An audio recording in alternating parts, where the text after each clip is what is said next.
What's up guys, Anthony here with Empire Music and EmpireMusic.com, and something looks a little bit different here, I'm assuming. If you're used to seeing me do all these Fender reviews and Fender comparisons and precision basses and jazz basses, well, something a little bit different for you here today. And I'm really excited about it because we don't get a lot of stuff like this in the shop, so we're really happy to kind of add it into our selection here that we can bring out to our great customers out there.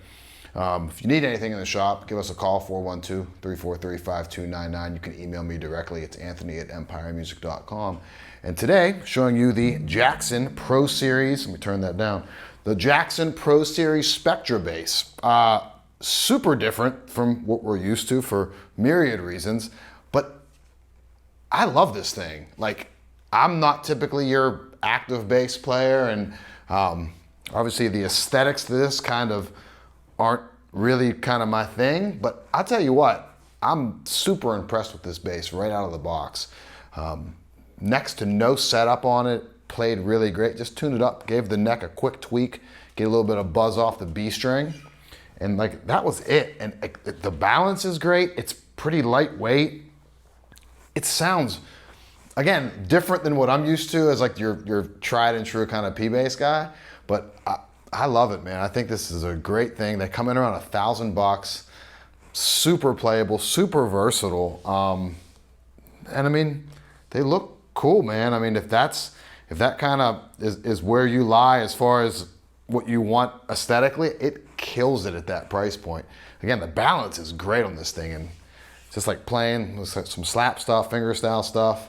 There's a lot of different sounds on here, so I know everyone out there is dying to hear me play more pick style bass. It's not going to happen in this video. You're all clamoring out there for my aptitude with the plectrum in my hand, but it's not happening today because we got a lot of stuff to kind of get through electronics here.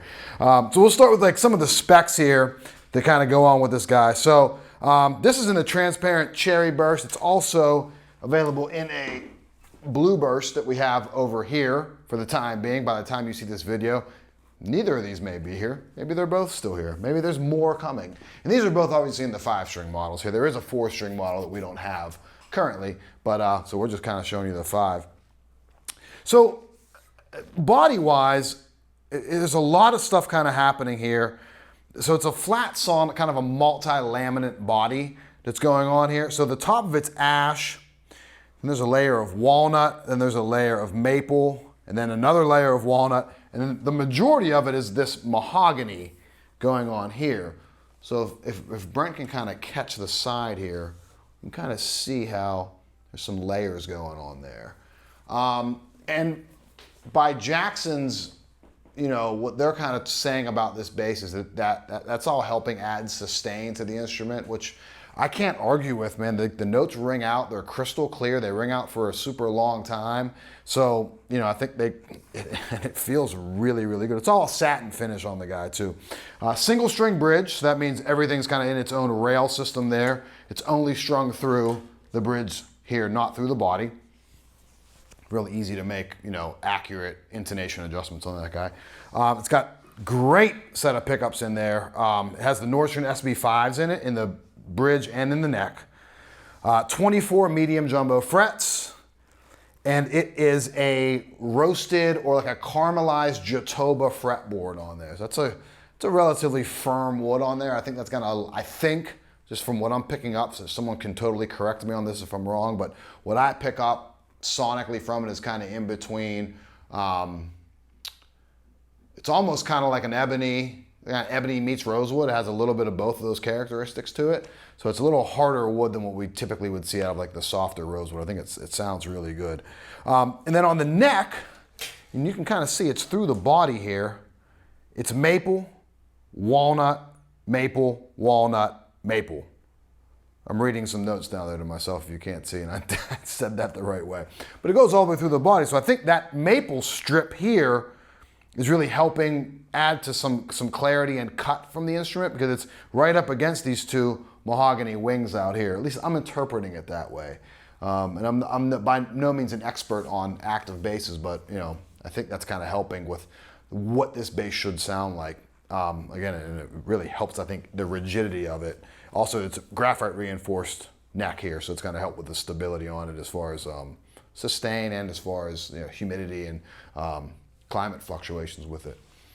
Sealed die-cast tuners. It does have a plastic nut here at the top here, and it's an inch. It's 1.75, an inch and 3/4 width. So really, what's funny about that is, like, our vintage P bases that we get are 1.75. So we're cramming all 5 strings into like the spacing of like a late 50s or any 50s, early 60s P bass on there. So kind of interesting to think that I play a 4-string in that spacing, but we're cramming 5 in there, and that makes it really easy to jump around from the strings. Makes some of the slap stuff a little bit trickier for me as far as getting in between the strings, but you can work with it for sure.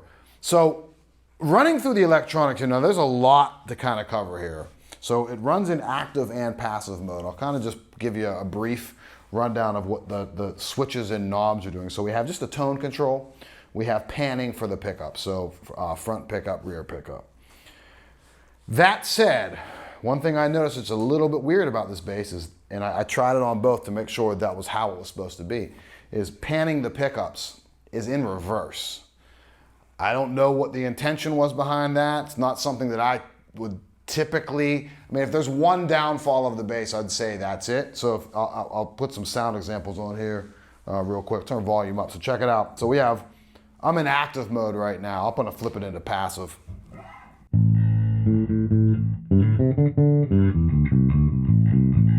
So that's wide open.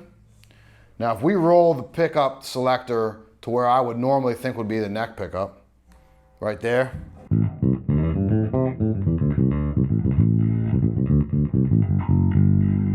It's very clearly the bridge pickup. And if I would roll that to back where the neck pickup, where the bridge pickup would normally be.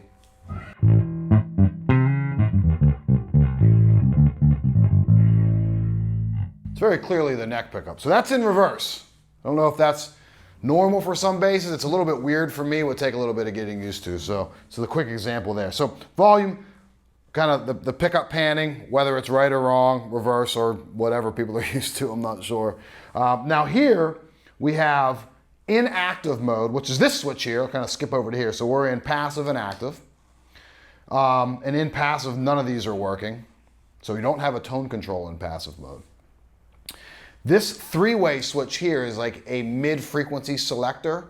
And I'll do a couple examples of where you can really hear that kind of kick in. It's not always very evident depending on where you have this EQ set up. And then when we flip that into active mode, we have treble, mid-range, and bass. So we can boost bass, boost and cut mids and treble as well. So you have like your EQ system down here. Pretty typical active passive setup. I know that might have sounded complex, and that could be partially due to how I explained it, but it's really not. It's pretty straightforward stuff. So passive modes, we're gonna go pickups wide open, and then we'll just do the neck pickup and we'll just do the bridge pickup and kind of give you a few examples there. So run through some of that.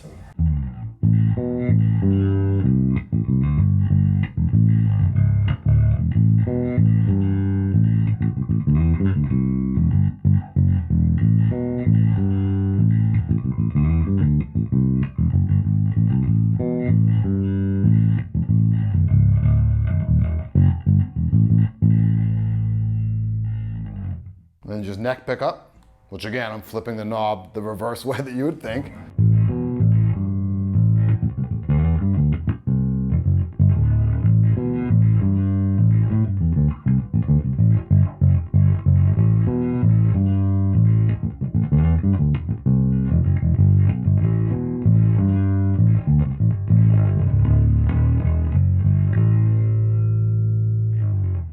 And then we'll go just now bridge pickup.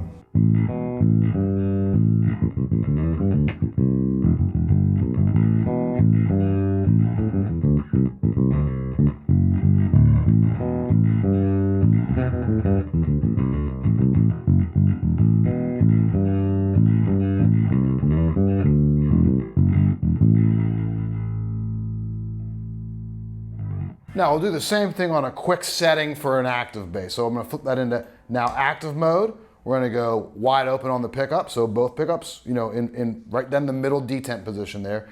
What I was doing the intro, and kind of my default active bass tone is I'm gonna boost bass a little bit.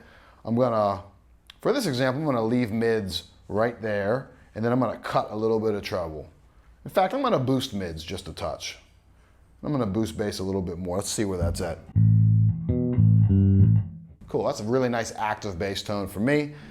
Nice thing about an active bass is it allows you to kind of lighten up your touch because you're pushing some frequencies that you normally otherwise wouldn't. So you can actually, while it'll sometimes take some dynamics away from your playing because you have some artificial frequencies kind of brought to the top there, it does allow you to sometimes have a lighter hand, which is kind of cool. So wide open, active mode.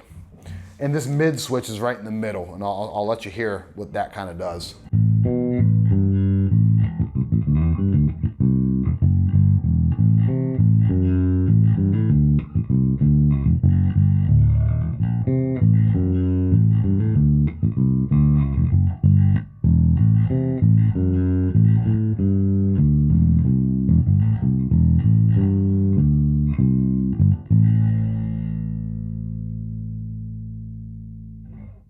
Just neck pickup.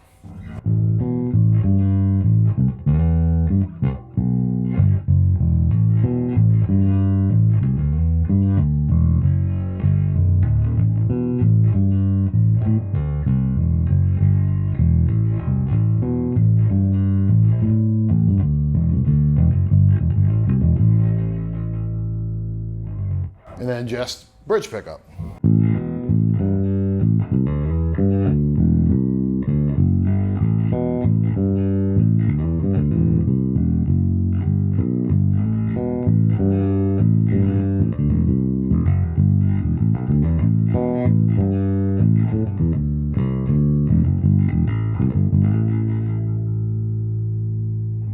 Man, I love the cut that I'm getting from this bridge pickup on this thing, man. It sounds great. Something that I don't have in my arsenal and would like to add, that kind of hot sort of active thing going on to it. Now, with the mid frequency thing, I don't know I couldn't figure out what exactly they were scooping up in like humping the mid frequencies there.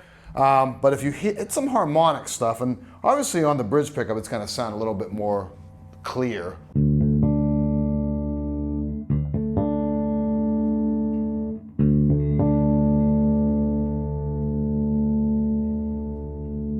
Kind of hear how that works there.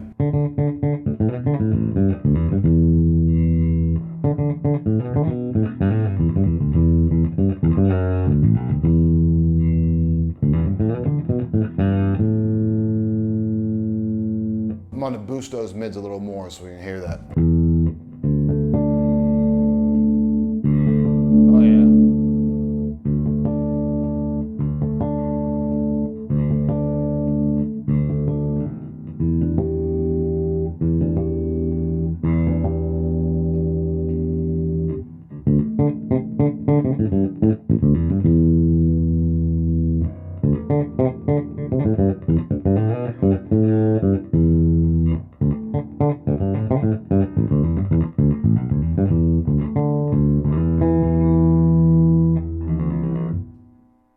So there's a whole lot going on with this bass. It's ultra versatile. So whether you want to go passive, something a little bit more true. I don't think this ever does anything that's traditional precision or jazz bass. I think with these pickups and these electronics, I don't think you can really ever expect that, although it can kind of flirt with those things.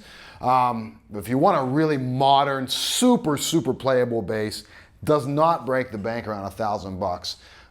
The Pro Series Spectra from Jackson, honestly, I can't be more impressed with this than I have been. Almost right out of the box, barely any tweaking. I really like these things, so check it out. It's empiremusic.com. You can email me directly. It's anthony@empiremusic.com. You can call me at the shop, 412-343-5299. Thanks for watching.